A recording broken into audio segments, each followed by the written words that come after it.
All right, injuries for practice today. Spencer Burford, calf, will not practice. Greenlaw, calf, will not practice. Aaron Banks, knee, will not practice. Robert Beal, ankle, will not practice. Jair Brown, ankle, limited. Garindo, foot/hamstring, limited. Go ahead. Most is good to go. Yep. With Aaron Banks' knee, is that a surgical thing that he'll have to have, or will that just heal on its own? I can't remember. I know he's got an MCL. I don't remember what they told me a few days ago. I think it's a...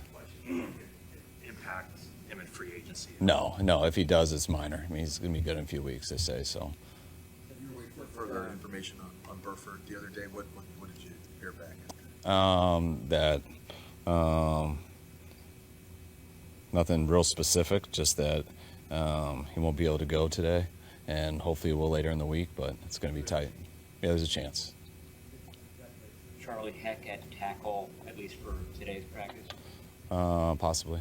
Well, we're going to work him at a bunch of spots, so see what he can do. We're going to work him at a couple of spots, see what he can do for us. We got to mix and match a number of guys. Resolution with Dre in the last 2 games? Yeah, he's not going to play in these 2 games. Was he an agreement, or did you have to sell him on it? Or? I think he understood, yeah. When you're looking at the line, preparing for them, their front seven obviously is pretty attrition with injuries as well. How have they survived, and how different does their defense look as opposed to the last playoff game? Not much different. You know, I've heard about all their injuries, which is a huge credit to them because they've had a ton. But I was expecting it to look a lot worse than it actually does. I mean, they're still #1 team in the league on third down. I think they're number 6 in red zone. You know, the way that they play the run, you know, they've been banged up the most on D-line and linebacker. But the way they play their run and the way they rush the passer, you know, just individually missing a couple good guys, but collectively they still do it at a very high level. And comparing them to last year, just their coverage is a lot better. They've added some new guys, you know, drafting a young corner, bringing some guys in there, and so they're further along in defense than they were last year at this time. Moody obviously has been inconsistent this season. Does his, you know, some of his struggles raise any questions about his long-term future, whether he's your guy? I mean, I still feel the same about him, that I believe he's going to be our guy. I mean, everyone's got to perform and do things like that, and I think he has had a tough year. You know, I think before his high ankle sprain, I think he was like missed one. I think he was 12 or 13 before that, so I thought he was doing really well, and then had a high ankle sprain to his kicking foot. Since he's come back, he hasn't been as consistent, obviously. But I think a lot of that probably has to do with that, just common sense wise, and hopefully he can get to the soft season, heal up, and find his stroke again, and play at a high level that I think he will, because he's real talented. I think he's made of the right stuff just from a mental standpoint and everything, and I think he has all the tools to be a great kicker in this league. He's still working to find that, though. Is there something to be said for being pushed in training camp for kickers to have that kind of daily competition where every kick there's something riding on it? I don't know. Maybe. I mean, I think you got the wrong guy if you have to. I mean, you do that when you don't think you're going to have a guy, but when those guys miss too much, you go get a new one usually. And that's what's tough about the kicker position. I mean, that's what's tough. I mean, I remember we were in Washington, and we had a young kicker who missed a number of kicks, but I didn't have much experience with kicking then. I remember I kept telling the head coach that he's cost us 2 games, like, when are we going to move on from this guy? And he kept telling me how talented he was. You got to be patient. But then he lost us a 3rd game, and then the head coach had to make a move. But 2 years later, that guy was the highest paid kicker in the league and going to Pro Bowls. So he was right. We had to be patient, but how long can you do it? And so I think that's just what's tough with that position. You know, there's no backups and stuff like that. So that's what the challenge is. But I believe we got the right guy. And I think eventually, I think he has shown that at times.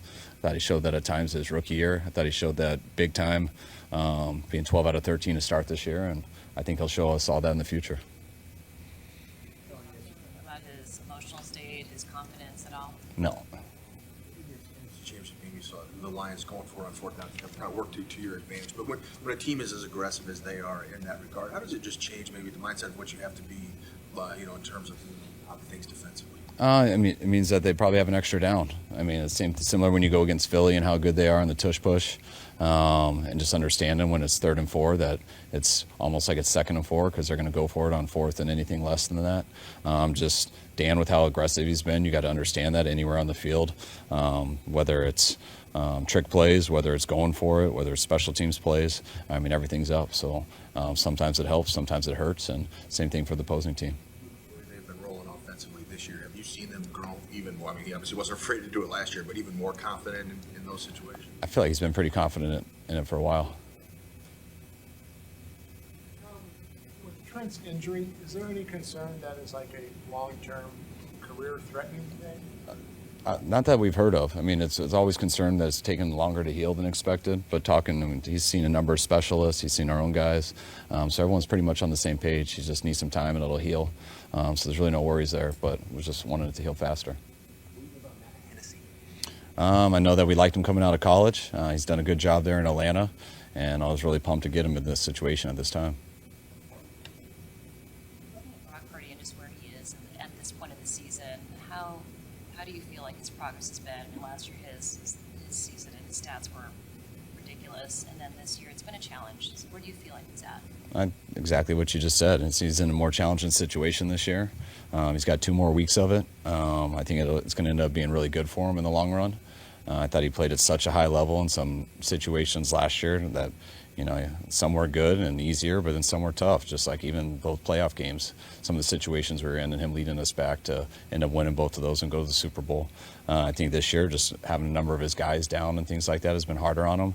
But usually that stuff can make you better. And I think he's fought through it all year. He's got 2 more weeks to fight through it, and hopefully we can still improve in these 2 weeks and then get to the film in the offseason. And how does he seem emotionally, just like when you talk to him one-on-one? I think Brock's been good. I mean, Brock's a very strong person. I think he's disappointed. He had high expectations this year, just like we all did. I also don't think, and he hasn't ever been in a losing situation yet. So I think that's very hard for him. But to watch how he responds each week, to watch how he practices, to watch how he is in the meetings, he's always the same guy, and nothing's changed in that way. Dumb question. How much do you look at these last 2 weeks as maybe a chance to experiment with anything that you've been thinking about throughout the year? Or is that not how you look at it? That's not how I look at it. I mean, I'll experiment with anything if I think it's the right decision, gives our players a chance to be successful. But I don't just experiment with things to experiment with it. It's got to make sense who we're going against, what you're asking someone to do, and if it gives us a chance or helps us have a chance to win. Said after the end, this is one of the first times that he hasn't had games where he's played for something, and there's a lot of guys that are in the locker room that are like that as well. How do you manage their mental state, their expectations for that last 2 games? I got to tell them welcome to the reality of the world. I mean, I think it's a credit to some of the situations we've been in here the last few years, but that's not the only reason you play. And this is your job. You put on a 49er uniform, and all of us get into this because we want to make that tournament and have a chance to get to a Super Bowl. And a lot of our guys haven't been in that situation before, so they're not used to it. But teams all over the league are in this situation, and you still got to go out there and perform the same way, because once you start thinking that there's not a reason to go out there and play your best, that's when you're usually closer to the end than the beginning. The team at all to start the week going into this game? Not really. I didn't see that much different than last week also. So I think we've been in that mindset and understand that, and I see the same situation each week. Rudy, do you feel like missing kicks, especially for young kickers, part of the process that ultimately will make them a better kicker, kind of struggling through that? You hope so. I mean, I think that's one of if you have the talent, someone like Jake, I think that's everything. I think the mental part of the game is huge. How you react to these things. I mean, I think it's the same thing with quarterbacks. You watch some backup quarterbacks come in for a starter, play really well. They do it for a couple games.